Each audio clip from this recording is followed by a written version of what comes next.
Well, good morning and Happy New Year. If you are new here, my name is John Wagler. I'm part of the team here, and it's such an honor to have you here with us. As my wife Lacey said earlier, we really put a lot of time and effort into making this a safe place for people to explore their faith and grow in that faith and come to know Jesus and do that within the context of community. And if you're looking for a church home, we'd love to have you. And unless you're like too much, no, I'm just kidding. No, we'd love to have you. We'd love to have you here. It's just really an honor that you would choose to be here to kick off the new year. We're excited to get this year going. We had the break last week, and then coming into today is awesome. So just thanks so much for being here. A couple of quick announcements before I get into the message. The first thing is that tomorrow we start our 21 days of prayer. And so if you have been here for any length of time, you know that we start off the year and then we start off the fall doing this, where we spend 21 days in prayer together. We will be gathering here. We're changing it up this go around. We're going to be gathering here in the lobby at noon every day. So from noon to 12:30, we'll be here. And here's what happens. Someone gives a devotional. It's usually like 6 or 7 minutes long. And then we spend some time in prayer on our own, and then we gather back together for just one big group prayer, and then we head back out on our way. And you don't have to ever pray out loud in front of people if you don't want to or anything. What this does is it gives us the right posture heading into the year. We want to put everything in prayer before God, and that's how we started this church, and that's how we'll always continue to have a part of the lifeline of this church is in prayer. And then so we do that as a community, but then we also do that as individuals. You want that as a part of your daily rhythm of life too. And so we'll do that for 21 days starting tomorrow. It's at noon, and then on Saturdays we actually do it at 9 o'clock. So noon throughout the week, and then Saturday at 9. Also, January 20th is going to be our next round of baptisms. And so if you've been looking to get baptized, it would be our honor to dunk you. And so if you call yourself a follower of Jesus and you've never been baptized, you should get baptized. If you were maybe baptized as a baby and then you made the commitment as an adult to follow Jesus, you should get baptized, and we can talk through that. If maybe you got baptized as a young kid or something and you realize, I don't know, I'm struggling, because this is sometimes people's stories. I don't know if it was real for me back then. I want to do it now. Is that okay?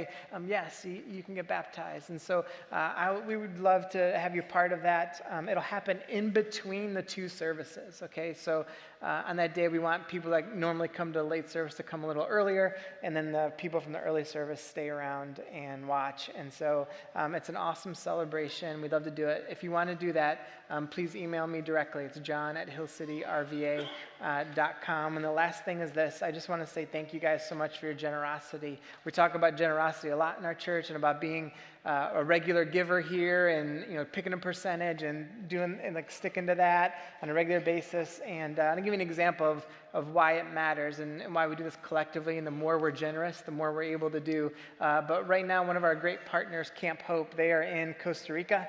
They've got 27 people down there working with families down there, and half of that team actually comes to Hill City. And so it's just really cool to see what your generosity is also pouring into other people all over this world. And so thank you so much for that. If you want to start giving regularly and you don't already, there are directions on your seat on how to do that. So thank you so much. All right, so next week we'll start a brand new sermon series on the Sermon on the Mount. We're going to do something that we've never done here before, and this is going to be a long series. Normally our sermon series is about 4 to 6 weeks, but we're going to do a 15-week series on the Sermon on the Mount. So we're going to be in which is in Matthew 5, 6, and 7. So we'll spend 15 weeks. It'll take us all the way to Easter, which kind of freaks me out saying that since we just came off Christmas Eve. And by the way, y'all, Christmas Eve was so great here. If you were not here, you missed out. Sorry, but it was just such a great day. We had almost 2,000 people here on Christmas Eve, and so it was just awesome. But so anyway, it'll take us up to Easter. We'll kick that off next week. But this week, I wanted to just have a standalone deal for our new year. And this phrase came to mind. I'm actually listening to one of Lauren Daigle's songs, where she has that Look Up Child song, and I started thinking about this idea of looking up. and how important it is to constantly be looking up at the right things and why it's such a big deal, and how looking down is often problematic. If you think about any time you've climbed on top of something tall or climbed a mountain or been in heights, they tell you what? Not to look. Why? Because you give in to fear.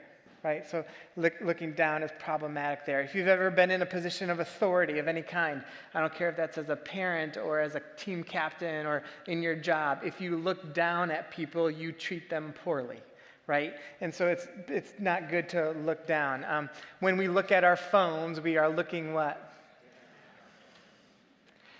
And how often do we miss out on things in conversation with people, or when something happens around you and you miss it because what? You were looking down. How many of you guys have texted and driven recently? Don't lie, you're in church. Right? Is that safe? No. Why? Because we're looking down. My first job out of college, I worked for the staffing agency, and a lot of great things in that job. And my boss, my first boss that I had there, he was so concerned. He was almost obsessed with posture and looking up at people. He would say, hey, when you walk, I don't care where you walk. I don't care if you're going to the bathroom. I don't care if you're going to the printer. I don't care where it is. You walk with purpose, and you look up to see what's around you at all times. Why? Because there's something about your posture when you're looking up. When people are discouraged or when they're moping around, what do? They slump and they look down, right? But there's just something about looking up, and there's confidence that's involved in it. When I have, with our kids, Max and Nevaeh, when I tell them to shake hands with people, I say firm handshake, and you look directly in their eyes. Why? Because when we look up into someone's eyes, it's respectful and honoring that person next to us, or right in front of us. And so it's about looking up. One of the hardest things that I do in my life, and it's not even close, actually, is I coach my son's 10-year-old basketball team. And we don't, they're not good. And there's not really a basketball player in the bunch, really. I mean, there's some good athletes and stuff, but basketball is just not their main sports. And so I find myself every game, including yesterday, about 100 times a game going, look up, look up, look up. Like I say it all the time because it's just dribbling like this all the time. And I was like, well, maybe I'm just prepping for the sermon tomorrow. So that was like the benefit yesterday. But this idea of looking up to be able to see what's around us, it's contagious. I had some friends in college that, I don't know why they did this. They just thought it was funny. But whenever they were in public spaces, they would always just randomly look up. And when they would do it, we'd be at a restaurant and they're getting pizza, and they would just sit there and just go like this, just to see how many people around them would start looking up. It's a contagious thing to look up. Guaranteed, if you go out to eat today and you just sit there and you just do this, everyone around you will start doing it. So there's something about looking up that we're drawn into. There's looking up. When you're with someone that walks with confidence and looks up, you're enticed into this, right? We aren't drawn to stories about whiners and complainers. We're drawn into stories about people that are resilient, people that are persevere, people that kind of just have something about them. They've overcome some things. But how do you do that? You got to look up. I think the greatest resolution we can have is to be resilient. And so, because sometimes when we're not resilient, we just what do? We cower down, we look down, and it's all here. But man, what if we built this resilience and this perseverance within us? Jesus taught about this in some different ways, and I was reading one story as he was talking to some of his disciples in the temple, and they were some of his closest followers. Actually, in this story that we'll look at today, there were only 4 of them with him. There were Andrew, Peter, James, and John were in him in the temple, and the temple was this massive deal. Jesus had been talking with the religious leaders at that time, and they were going back and forth, and as they're sitting in this temple, the disciples were kind of distracted because it was so beautiful. There's this 3D rendering that someone did that we'll take a look at, and I'll just kind of talk through it, but that they did of what the temple might have looked like back then. Some of these pillars that you see there and columns that you see would have been about 60 feet tall, which is twice the size of this roof. So you can imagine walking down through something like this and just the sheer magnitude of what they built. The foundation of the temple that Herod did, on average, the stone was about 10 tons. And the largest stone that they found was 400 tons. They don't know how they moved any of them. to put them in the place. There were no mortar joints, or no anything like that. The kind of flat area that you see here, this area in particular was actually designed just for women, but they would want to house this temple. They were attempted to house about 1 million people in the temple itself, in the temple grounds. Okay, so even right outside the temple, there would have been an amphitheater. It was about 350,000 people could fit in. You'll see here in a second, right here, the doors that would actually lead into a certain part of the temple would have been, they estimate, between 30 to 35 feet high, and they were made out of bronze.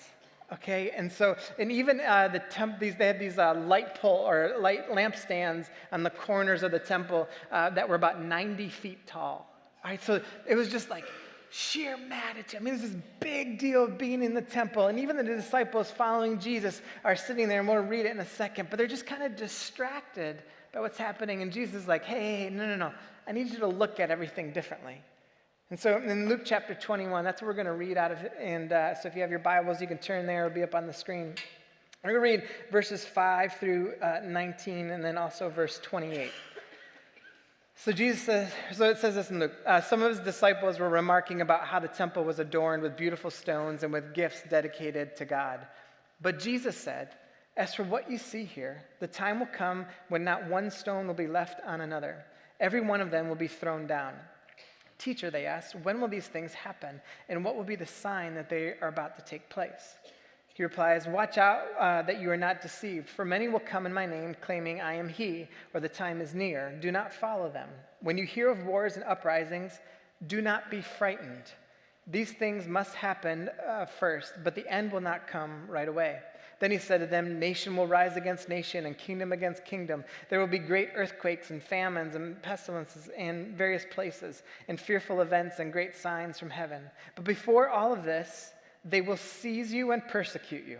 They will hand you over to synagogues and put you in prison, and you will be brought before kings and governors, and all on account of my name. And so you will bear testimony to me, but make up your mind not to worry beforehand how you will defend yourselves. For I will give you words and wisdom that none of your adversaries will be able to resist or contradict. You will be betrayed even by parents, brothers and sisters, relatives and friends, and they will put some of you to death. Everyone will hate you because of me. Can you imagine just sitting there and Jesus just talking to these four, and he's like, this is what's going to happen. He's predicting something else in the future of the destruction of the temple that happens about a few decades later. But he's telling them, this is what's coming, y'all. Like, this is coming for you, okay? So they're taking all of this in, and none of that sounds good. But then he says this in verse 18, but not a hair of your head will perish. Stand firm, and you will win life. Stand firm, and you will win life. Yeah, and so, thank you, right? But seriously, how many people would like to win life? Seriously. Yeah, right?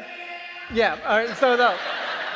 But we want to win life. Like, there's something about that that's so beautiful. And so, like, when Jesus is teaching, he's like, guys, this is coming, but you can win life. And then in verse 28, he ends up by saying this. When these things begin to take place, stand up and lift up your heads, because your redemption is drawing near. So he's like, life's coming at you. Stand up and lift up your heads, because your redemption is coming near. And so what does it look like to build resilience? I think the first thing that we've got to kind of contemplate and think about is this idea of, like, we need to look up for perspective. We need to look up for perspective. We need to be aware of what we're really focusing on and what we're really looking to. You know, when the disciples were looking around at all the really cool stuff of the temple, and that was fine, but they were being distracted. It was in the midst of this back and forth with the religious leaders at that time that Jesus was teaching, while all the while the disciples are in the back, like, just looking at things. And Jesus is trying to get them back in. He's like, so no, hold on. You got to look at the right things. Pay attention to the right things. So, because if we don't, then we lose perspective. When our vision for our life is all on or our focus is all off, or is all distorted, or we're focusing on all the things that just don't matter, then our perspective also is distorted as well. And so Jesus is like, no, you got to refocus on what really matters. Even when it comes to resolutions, this is a season of resolutions. Obviously, we only have about, I think, what is it? They're almost, the majority of resolutions never make it to like January 28th, I think it is. So we only have like 3 weeks left. But we have this like time of resolutions, and even like I think about goals and stuff every year around this time. But here's what I did. I wrote down this question for myself that as I was thinking about my own goals, and that was this. It was how much will other people's lives change if you achieve all of your resolutions this year? See, I think even on the front end of our perspective on what's life going to be like in 2019, the first thing we do is look in. And listen, there's a part of that that's okay. Like sometimes there's stuff that needs to shift and change in our life and all of that. So part of that's okay. But when we look at kind of the totality of what we're thinking through in our life, like how much would things change for other people if what I really care about happened in 2019?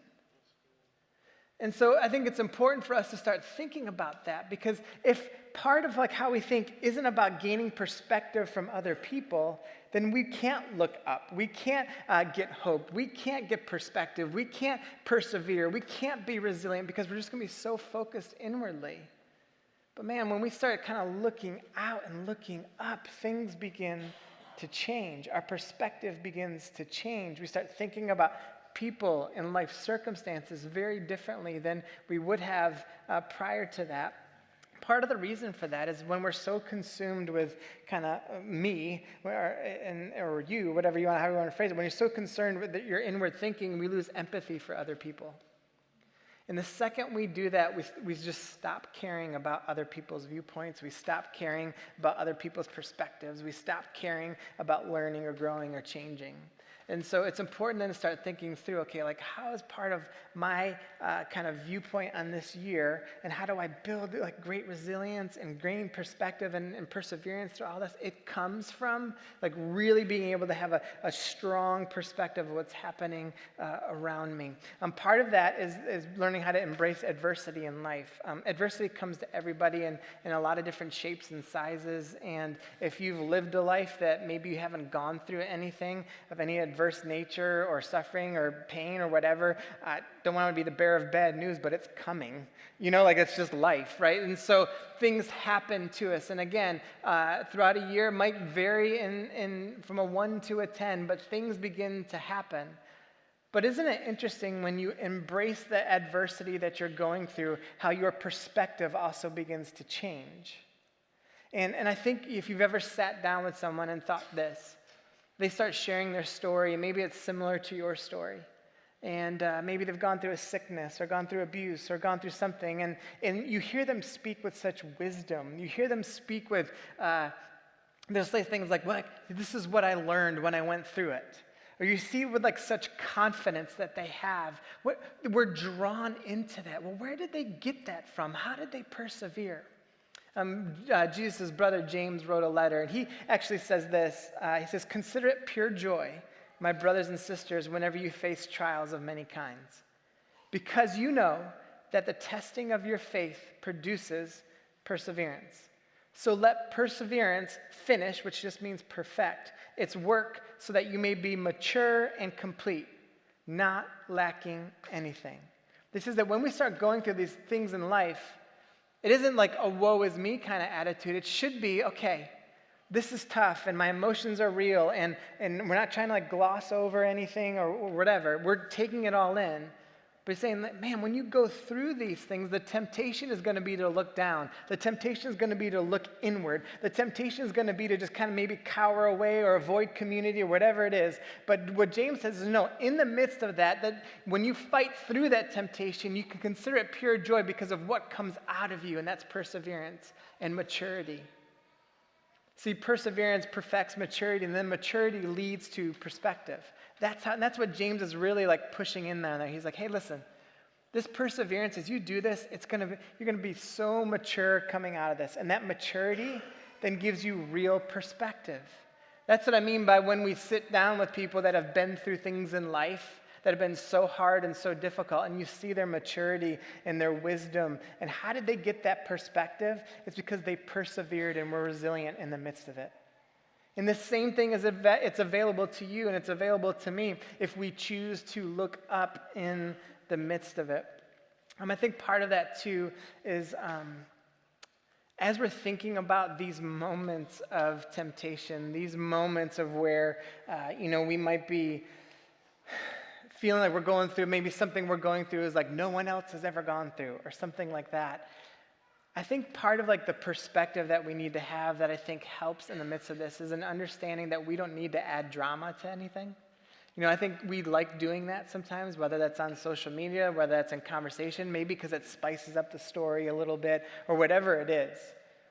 But when we have like real perspective and we're kind of looking up towards the right things and embracing what's happening to us and embracing what's happening in us through it, when we have that right perspective, then we'll kind of push back a little bit and be like, okay, hold on a second. Other people have gone through this. Yes, it's devastated me right now. But I do know other people have gone through it. Yes, this is unbelievably hard. But I do know other people have somehow pushed through this. How did they do that? And so that adds this layer of maturity to our life. Now I will say this. Part of doing that is you got to be patient in the process. And being patient is not something that's fun, right? No one's like, God, build patience in me, because whenever we pray that, then God will give us something to be patient about, right? So we don't want to say we don't want to ever necessarily pray for that, but we all need patience. But I will say this, that being patient does not mean being passive. So even in the midst of being patient in something, that there are things that we can be doing in the midst of that will help us build in this perspective, that will help us to continue to look up. And those things are hard work, discipline, and consistency. So even in the midst of whatever you're going through, it's hard work, it's discipline, it's consistency. That in those things, you're building them up inside of you. It builds perspective. It builds in the right kind of mindset. It builds in, hey, I can get through this. We need those things, and then you can be patient in the midst of it. It might not go at the pace that you want. It might be you might be thinking, I thought I would be past this by now, but you've been struggling, but you stay patient. You keep working through it. The Bible is loaded with verses about hard work and discipline and correction and consistency. Even when you think about some of the people you look up to, that's a part of their life, right? Like my parents, they grew up on farms, and I hear about their stories of having as kids, waking up early and working hard and having to do that because it builds something in you. How many of you guys have worked a bad job before? Like you were at the lowest of the low on the totem pole, right? In the midst of that, all you're thinking the whole time was I can't wait to do, right? But when you look back at it, it built something in you if you handled it the right way. I told this story before, but one summer, it was my first summer job. I was working for our village that we lived in, and in the Parks and Rec department, and I painted a fence all summer, ugly brown. Every day I'd get there at 8:30, and I would just paint a fence of this one park all summer long. Did I hate it? Yes. But the year after that, I got on the garbage crew, which is actually way more fun. And you got to drive around the town, because then you could stop and get something to eat and everything else. But it was the next step up, and you got to ride the lawnmowers. And so, but I had to paint the fence first. And then the year after that, I got to work at the community center, the rec center, and that was by far the best because you just really didn't do anything. But but you had to work to get there. What was it? It built in perspective, about hard work and consistency and discipline. And the Bible says it this way. In Proverbs 12:1, it says, "Whoever loves discipline loves knowledge, but whoever hates correction is" what? Feels good to say that, doesn't it? Because we know at times we're all stupid. There are times for all of us where we do not like to be corrected, where we do not want the discipline that it takes. And what the Bible says is just you're being dumb. You're being foolish. We should want to be corrected. We should want that discipline in our life. In that same chapter, in verse 11, it says, "Those who work their land will have abundant food, but those who chase fantasies have no sense." I love Philippians 2. It says this, "Do everything without complaining and arguing, so that no one can criticize you. Live clean, innocent lives as children of God, shining like bright lights in a world full of crooked and perverse people." So Paul says it this way. He says, hey, you want to stand out, then don't be a complainer. Don't cause division in your community. Don't cause division at work. Don't be the person gossiping. So when you go into work tomorrow and someone starts kind of chirping behind you or to you about your boss, you're not the person that joins in. Why? Because we do this without complaining or arguing or causing conflict, right? He says that means that you start shining bright. Why? Because we work hard. That's who we are. Paul also says it this way in 1 Corinthians 15. He says, so my dear brothers and sisters, be strong and immovable. Always work enthusiastically for the Lord, for you know that nothing you do for the Lord is ever useless. The second thing and the last thing is this, is that we look up for hope. So we look up for perspective. We look up for hope. In verse 9, Jesus says that to not to worry. He tells them, hey, don't worry, don't be frightened. And he says this to them because we know that worry only magnifies our issues. And so Jesus is like, I know, like these things are coming and you're going to be tempted to worry because you're looking in all these other different directions, but I'm telling you, you need to look up for hope. You need to look up to me for this. You need to look to the right thing. So you get that perspective and you need to look to the hope of what I got. And what's that hope? He continues on. He says in verse 13, he's like, here's your hope, that in the midst of your things that you're going through, that you'll become a witness to who I am. What's your hope? In verse 15, he says that I'm going to provide for you. Well, what's your hope? In verse 18, he says, I'm going to protect you. So can you imagine if we took that on, that no matter what we're going through in life, no matter what is so difficult, whatever it is, that we start looking up to our hope, that, you know what, he's going to provide, he's going to protect, that, man, through this, I will continue to be a witness to who Christ is. That we look up for that hope. We don't look down for anything else. For some of us, it's going to be through tough times. For some of you, for some others in here, you're in a really great spot, and you've forgotten to where to look up for where your hope comes from. You've gotten distracted, and you've lost perspective. So Jesus is like, no, bring it back in. And I love in verse 28, and this is a pivotal point. He says, to lift up your heads. He doesn't say head, he says, lift up your heads. And so he's talking to a collective group of people, and he's saying, you really want to get past this and through this? You really want to do this in the right way? Then you guys do this together. You do it as a community. You pick each other up. You encourage each other. You tell that other person, hey, stand up, look up, get that posture right. You can get through this. I got you on this.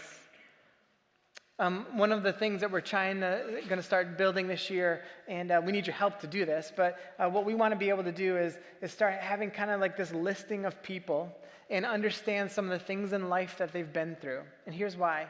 Because quite often I'll get an email, or someone on staff will get an email or a conversation or something that will be like this, hey, I'm going through some abuse right now. I'm going through addiction. Or I'm going through a divorce. I'm going through whatever it is. And we help all the time. We get people counseling. We kind of connect people all the time. But wouldn't it be cool if we lifted our heads up together and someone comes and says, hey, I'm like dealing with some abuse from my past. And I can be like, you know what? I can look to a list of 55 people that we've got here that have been through this just like you have in a similar story. And then we begin to connect people in their stories. And what does that do? You sit down with someone and you start sharing their story, and they look you in the eye and they say, me too. And then they'll look you back and they'll be like, you can get through this. Lift up your head. And I'm with you every step of the way. We got to lift up. You see, here's for some of you, you might have to like lift up to be able to see the way out. You know, in 1 Corinthians, there's this passage that says that no matter what we're going through, there's always a way out. There's always a way out. No matter what temptation we face, there's always a way out. Here's the thing about that way out, and God provides that. But here's the thing, God always provides a way out. It's just sometimes we don't like the route. Sometimes we're like, I don't want to have to talk to them. He's like, but you do. I don't want to have to call them out on that, but you do. I don't want to have to get that discipline in my life, but you do. I don't want to have to break up with them, but you do. I don't want to have to start going, you do. And so we might not like the route, but God's providing that way out. And so we've got to start thinking, okay, am I looking up? And do I believe in the hope that is there available to me? Romans 8:28 says this. And we know that in all things God works for the good of those who love him, who have been called according to his purpose. Sometimes people confuse this verse and they'll say, hey, God does, everything's good. And I'm like, no. Sometimes things are terrible. Sometimes things are just awful. But God can work in the midst of that. Sometimes things feel like you can't even handle the weight of life coming at you, but God can work good in the midst of it. But we can't do that, and we can't see it. We can't even fathom it until we look up and believe the hope that he has for us. Until we lift our heads with community of people around us. It means to look up and see, like, all right, what's the good that can come from this? Romans 15:13 says this. I pray that God, the source of hope, will fill you completely with joy and peace because you trust in him. Then you will overflow with confident hope through the power of the Holy Spirit. We look up. You know, I was thinking about when Lacey and I were dating, and she's a student at VCU at the time and an art student, and she's an incredible artist, and I just saw her, like, she just got done with this one painting, this oil painting, and I said, outside of a God-given ability, how do you do that? Like, I don't even see that, but how do you do it? And I was like, especially on oil, because it's like, I don't know, it just seemed confusing to me because I was just like playing around with it a little bit. And she goes, she's like, it's all about layers. And she's like, you kind of start with this full layer in the back, and you keep adding, and you keep adding, and then you keep adding, and then you keep adding, and then eventually the picture starts coming to life. And I just started thinking about, isn't that like our life canvas? Like the artistry of our life? And when we think about it, it's like, man, we've got this canvas, and then there's just layer upon layer upon layer upon layer. And God doesn't want us to quit at a layer. He wants us to, add layers. Keep adding them, keep adding them, keep adding them, and watch this thing come to life. But you got to look up to see it. You got to look up to see it. You got to have the right perspective. You got to have the hope that's going to say, no, life's going to come out of this. Good's going to come out of this. The right perspective is going to come out of this. We got to look up. We're going to end today by taking communion together, and you guys can start coming down. If you haven't taken communion with us before, we do this together as a family, and I'll walk us through it. A couple little housekeeping things with communion. If you are gluten-free, all right, you take a bag and a cup. All right, so that your wafer's in the bag, and then you can still drink the juice. If you are not gluten-free, just take a cup, all right? You guys can start passing them out. And then when you get it, I'm going to ask you to you got to rip it twice. You're going to rip the top part, and then you rip the second part, and that gives you your wafer and the juice. And it's juice, not wine, just so you know, too. But as you're getting it, I just want you to think about this for a second. The reason why we're kicking off this new year with doing communion is because of what we're remembering when we do it. We don't ever make communion a habit. We don't ever just haphazardly take communion. And the reason is because there's so much meaning to this moment. There's so much meaning that we do this together. There's so much meaning in what the bread and the juice, what they signify, and I'll get to that. But communion doesn't mean anything unless we look up, and here's what I mean to that. We look up because we can picture Jesus on the cross. With his body being broken for us, with his blood being shed for us, because that's what we do and what we remember in the midst of taking communion together. We look up when we think about the resurrection, which gives us the hope over all of this. We look up to do that. that gives us the right perspective. And so as you hold these things in your hand, I'm going to pray us through them here, and I just want you to reflect maybe you're not looking up like you should. Maybe you've lost perspective. Maybe you've lost hope. Maybe the idea is, man, this year's going to be different. This year's going to be different. I'll look up very differently. So God, as we hold these emblems in our hand, this bread represents your body being broken for us and allows us to know that no matter what we go through, it gives us the perspective that you're there with us. So go ahead, you can eat the bread.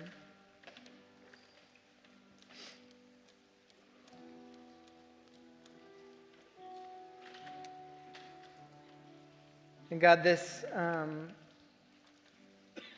juice that's here, it represents your blood being shed for us for the forgiveness of sin.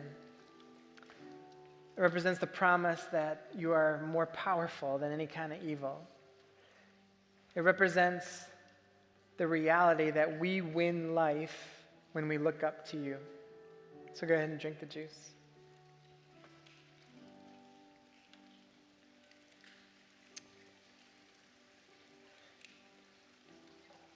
I'm going to read to you Romans 15:13 again, and then we're going to sing one last song here together. Listen carefully before we sing this. It says this: I pray that God, the source of hope, will fill you completely with joy and peace because you trust in him. Then you will overflow with confident hope through the power of the Holy Spirit. Will you stand and sing this last song with us?